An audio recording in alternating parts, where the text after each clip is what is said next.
Hello everyone. केंद्र सरकार के द्वारा एक बड़ा फैसला कर लिया गया SC/ST रिजर्वेशन में क्रीमी लेयर व्यवस्था को लेकर के।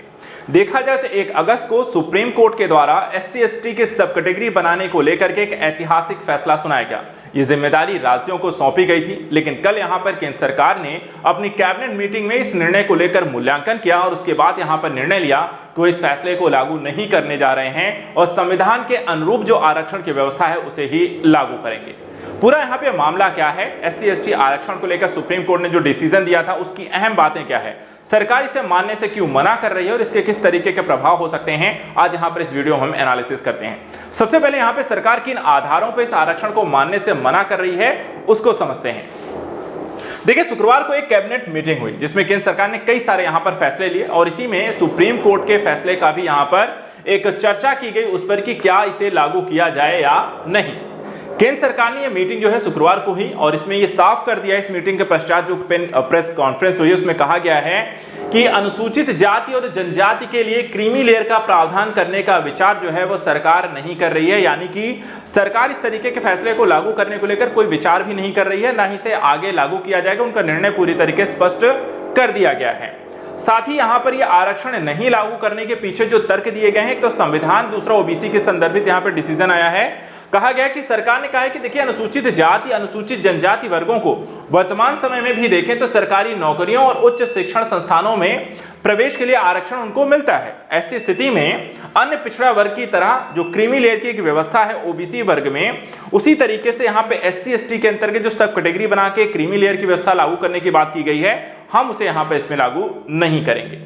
साथ ही प्रधानमंत्री नरेंद्र मोदी की अध्यक्षता वाली कैबिनेट मीटिंग के द्वारा यहां पर पूर्ण तरीके से, यानी कि सभी पार्टियों के द्वारा, जो NDA की गवर्नमेंट है उनके पार्टियों के द्वारा इसको सपोर्ट भी किया गया है।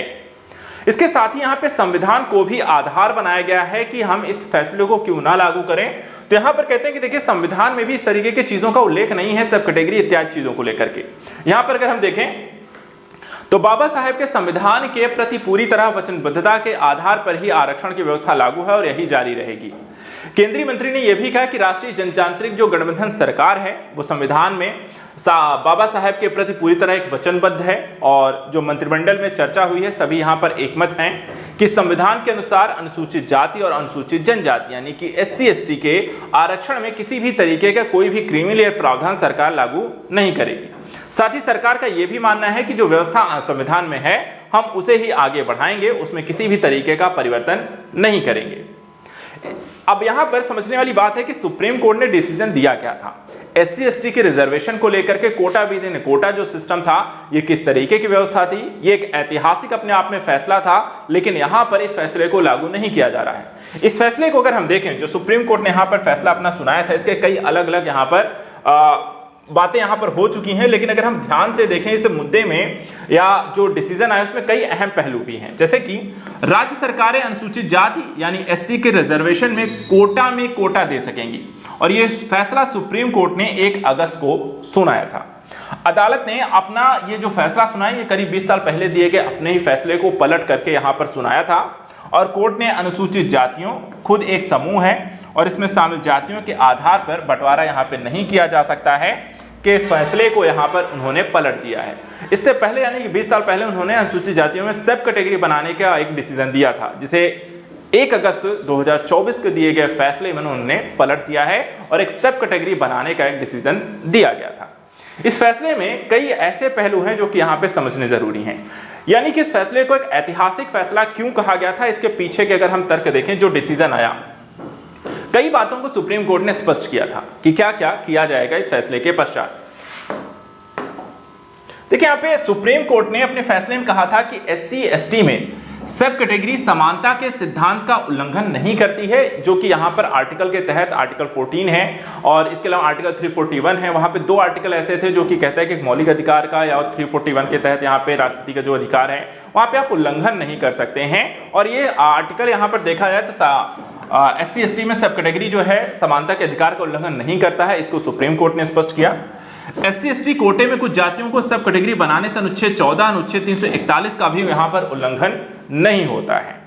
साथ ही आरक्षण को लेकर के एक चीज और स्पष्ट यहां पे सुप्रीम कोर्ट करता है कि देखिए, जो आरक्षण होगा एक पीढ़ी तक सीमित करना चाहिए और दूसरी पीढ़ी यहां पे उस आरक्षण का फायदा ना मिले। यानी कि उनका कहने का मतलब था, यदि SC ST की पहली पीढ़ी आरक्षण का लाभ ले चुकी है, तो ऐसी कुछ स्थिति बनानी चाहिए, ऐसा कुछ लाभ यहाँ पे प्रक्रिया बनानी चाहिए ताकि दूसरी पीढ़ी को कोटे का यहाँ पर हक ना मिले, यानी कि फिर से वही परिवार या कह सकते हैं जो कैटेगरी है वही बार बार इसका फायदा ना उठाते रहे। इस चीज को यहाँ पर ध्यान रखना चाहिए। इस तरह के यहाँ पर एक डिसीजन आपको बनाना होगा, इस तरीके के यहाँ पर एक व्यवस्था बनानी होगी। इसके लिए क्रीमी लेयर व्यवस्था बनाई जाए। क्रीमी लेयर जैसे कि ओबीसी में लागू है, क्रीमी लेयर को इस दायरे से बाहर करने के लिए यहाँ पर नीति जो है वो राज्य सरकार के द्वारा यहाँ पर बनाना होगा। लेकिन राज्य सरकार अपनी मनमानी भी न कहें, इसको भी इन्होंने स्पष्ट किया था। सरकार को SC ST श्रेणी के बीच क्रीमी लेयर की पहचान करने, उन्हें दायरे से बाहर करने की नीति यहाँ पर बनानी चाहिए। राज्य सरकारें राजनीतिक लाभ या मर्जी से कोई भी सब कैटेगरी नहीं बना सकेंगी, और अगर राज्य सरकारें ऐसा करती हैं तो यहां पर राजनीतिक महत्वाकांक्षाओं को पूरा करने के लिए उनके निर्णय की यहां पर न्यायिक समीक्षा की जाएगी। तो फाइनली यहां पर एक पूरा जो मामला था, सुप्रीम कोर्ट ने एक अपना फैसला जो 20 साल बाद पलटा था, उस ऐतिहासिक फैसले के पश्चात केंद्र सरकार ने इसे लागू करने से मना कर दिया है। अब आगे इस व्यवस्था को लेकर के क्या कोई केंद्र और न्यायपालिका के बीच व्यवस्था को लेकर के टकराव हो सकता है या वापस इसको लेकर के किसी अन्य तरीके की प्रक्रिया बढ़ती है, ये तो देखने वाली बात होगी। फिलहाल आज के लिए इतना ही। Thank you so much and good luck.